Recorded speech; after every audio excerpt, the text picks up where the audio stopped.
The board is set and the pieces are moving. Let's talk Star Wars Resistance. How you get so big getting food of this kind? Hello and welcome in as we talk about this week's episode of Star Wars Resistance, No Escape Part 1. I want to give a giant spoiler warning because this is a spoiler review and we will be talking spoilers. So please don't watch this review until you have watched the episode and then you can come back and we will get into the details. But today we're going to talk about this episode. And as I've been saying for a while, all roads lead to Star Killer Base. We knew this based off of the episode description, but this is the episode where we see Star Killer Base's attack on Hosnian Prime. Now, what I was a little caught off guard by as I started the episode, but what became painfully obvious as we were watching the episode is this episode was going to end with Star Killer's attack, making it a bit of a cliffhanger, or a cliff blow-upper, I suppose. Basically, this episode was, let's get all of the pieces where they need to go, let's do all the heavy lifting, let's get all of the emotional setup so that presumably next week we can just go. I liked this episode a lot, but you can tell that it is part one of a two-part episode. There was no clear arc in the episode, there was no contained story in the episode, it cut off at a point where I really wanted it to keep going, so it was phenomenal, but it's doing what it's supposed to do, which is to be a part one. So if you go into this episode and you were hoping that it was going to be its own story, you might be a little bit let down, but if you're going into it hoping it's going to be its own story, I don't think you paid attention to the whole part one thing after the episode's title. But really, that's the only thing about the episode I didn't like's not even the right phrase, because the episode, I wish I could watch both of them. That's really what it is. What I want is that the episode was so good, I wish I could watch both of them back to back and not have to wait a week. In fact, I will probably rewatch this episode next week before I watch part two, because I feel like the episodes are going to be so much stronger together. So let's get into the actual analysis and breakdown. As I said, this was doing a lot of the emotional heavy lifting, getting things where they needed to be, so that next week we can start to see some resolution. One of those things is Doza. Doza was arrested. Doza has been kind of on a knife's edge with Pyre throughout this entire season. Pyre, of course, has been trying to get the First Order on the station. Doza knew this would happen if he let the First Order on the station, but he also didn't want to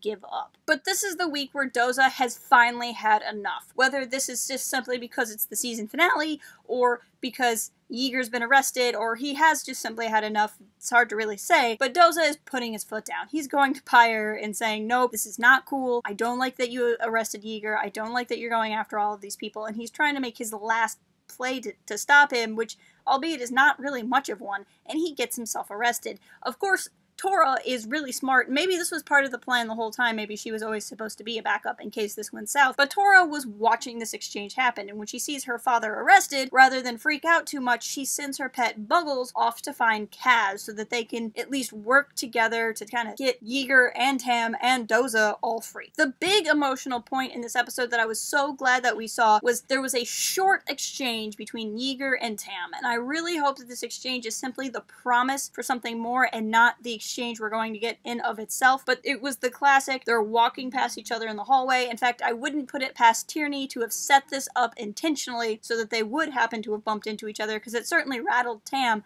But Tam's yelling at Yeager like, I know you've been lying to me, she told me everything, this is ridiculous, and Yeager is at a place where what he has to say isn't really going to ring true. He who has been lying to Tam and manipulating Tam is now trying to, in just a few sentences time, explain to Tam that the First Order is the one lying and manipulating her now, and Tam's not as likely to believe that. You know, she's still caught up in the mix of everything. And then this leads into later in the episode when Tierney is like, yo, do you want to join the First Order? And what I appreciated is that the offer came. A lot of us have been talking about how this is going to happen. I've seen you guys post it in the comments. I've seen other reviewers talk about it.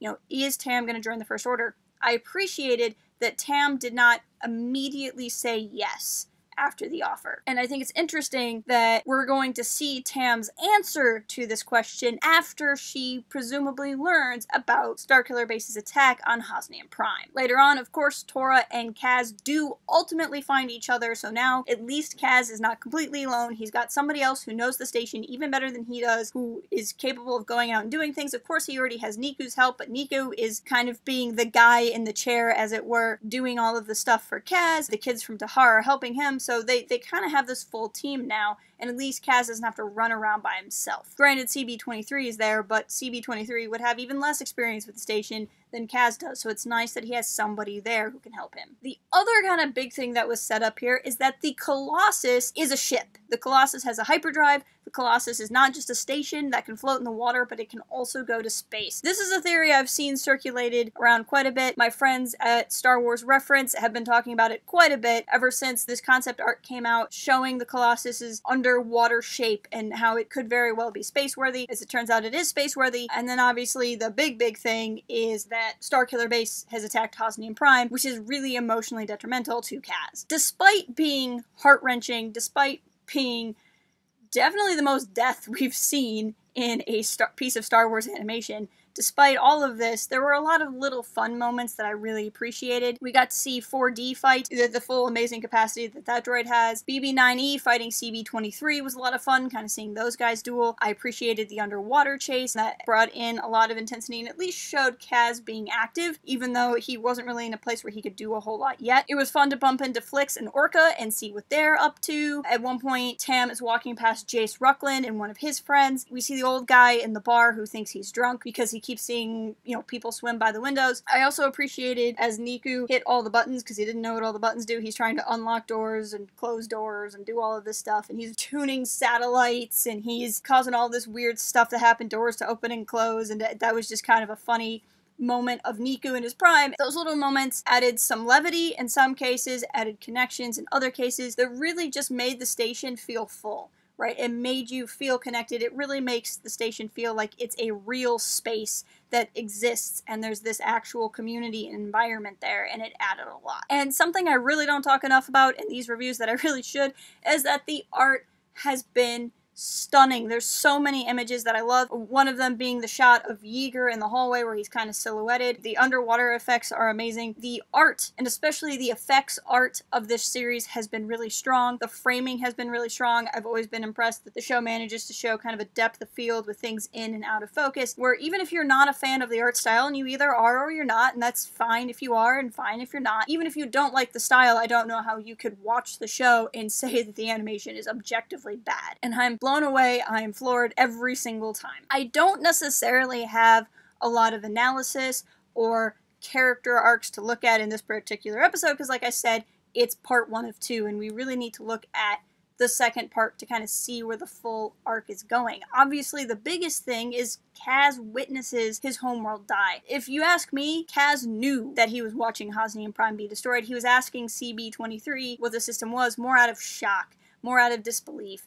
I would assume he would know what his home planet looks like. As much as I don't want to see Kaz in pain, as much as I don't want to see him have this meltdown, if he was going to see this and he was going to live through this, I wanted to see him react, and I think that reaction for us is being postponed into the next episode, and maybe even to some degree in season 2, because he's going to be busy next episode. But that's really the biggest moment, is here's a guy that a lot of people have been complaining that he's too childish, he's too slapsticky, he's too whatever, but this is his grow-up moment, and this is what I've been trying to tell people. I mean, when we first met Kaz, we knew he was from Hosnian Prime. This has been apparent from the beginning of the show that this is where the show is going, and we're finally here. We're finally at his "no, I'm your father" scene. We're finally at the point where everything that he knows is going to change on his head, and how he reacts is going to show us what kind of a hero he really is. So in lieu of analysis, let's do some predictions, or at least some thought-outs of what we can see going forward. As I said earlier, we learned that the Colossus can go into space. That's obviously going to become a big point. Whether that becomes a big point just within the series, or whether that has ramifications for, say, episode 9, as Leia is trying to rebuild the Resistance, we don't know yet.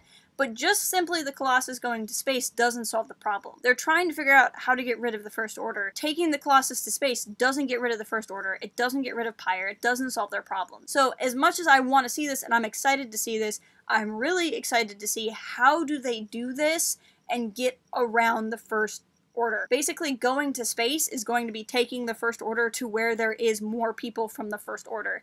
then it might actually make their problem bigger, not smaller. I'm excited to see what some of these character relationships and dynamics go for as we go forward. Tam and Yeager, as I already said, I want to see them connect. I want to see the conversation that was in this episode to just be a preview of what's to come. I would love to see Tam and Yeager talk. I don't know how that would ever happen. Maybe if Tam rejects joining the First Order and sides with Yeager and Kaz in the wake of Hosnian's destruction, you know, she might get thrown into a cell with Yeager and then they can have that conversation. If she accepts the bid from the First Order, I don't really know why they would let her talk to Yeager. That seems dangerous.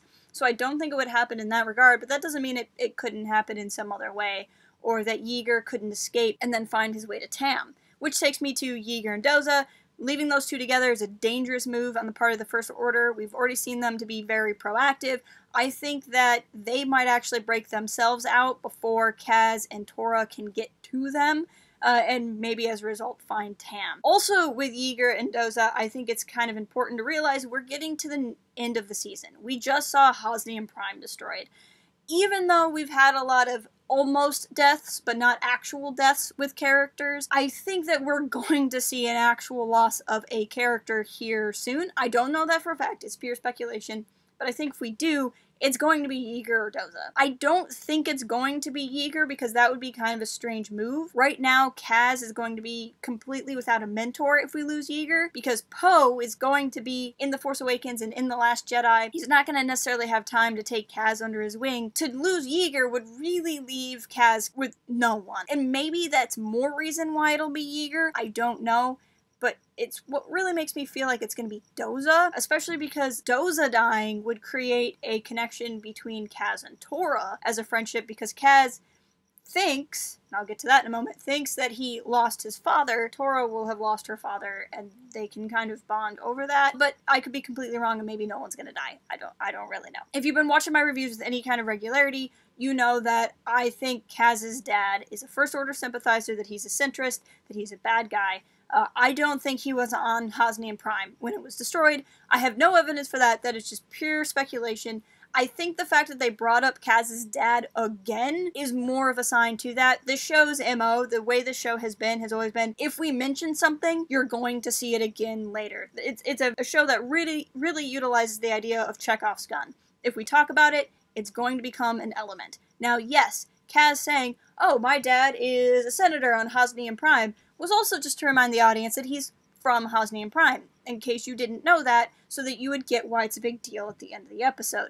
But the fact that he specifically mentions his father, and not just that he's from Hosnian Prime, makes me think that we're not done with his father. We've heard his father's voice, we've heard him mentioned many times, I just don't think the story's done there. Now, this might not come out until season 2, because they have a lot they have to do at the end of this next episode, but unless we get some sort of actual confirmation that Kaz's dad was absolutely on the planet when it blew up, I'm going to be holding on until season 2 that Kaz's dad is Bad News Bears, and we're going to see how it goes from there. As I've said a couple of times in this review, I know the big question is, will Tam accept or reject the offer to join the First Order? I think that that's very hard to determine right now, because it all centers on, does Tam even know about Hosnian Prime? I mean, obviously Kaz and Tora see it, but remember that Pyre ordered everyone to stay in their rooms, right? There's this big lockdown, and so a lot of the people on the station might not know about Hosnian Prime.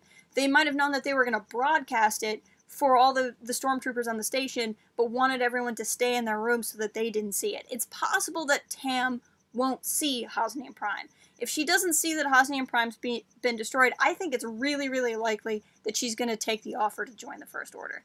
If she does see that Hosnian Prime's going to be destroyed, or has been destroyed, I don't know how she's going to take it. I don't think she'd be for it, unless the First Order can spin it as the Hosnian system is filled with evil people who deserve to die.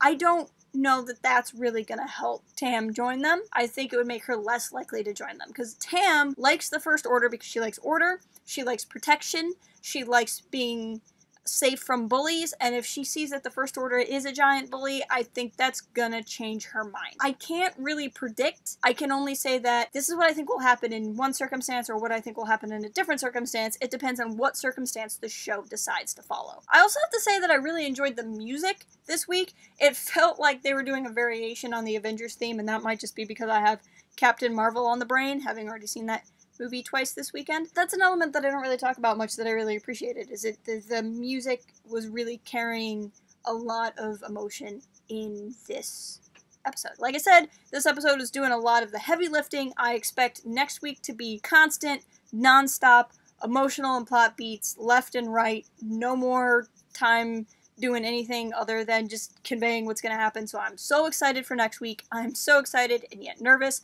for how this season's going to end. Please leave me a comment letting me know what you thought about this episode, what you think is going to happen in the next one. Follow us on all the socials if you're not. And if you've been watching these reviews and you haven't subscribed yet, I'd really, really appreciate it if you would. We're going to have a lot of good stuff coming up here, even when the show is done. We're going to be covering a lot of stuff out of Celebration. I will be going to Celebration, so we'll be getting a lot of Season 2 information out of that event, and I'd love to be able to talk to you guys. But with that, I will see you guys next week for No Escape Part 2. Until then, keep it real and fly casual. Cooking can be fun.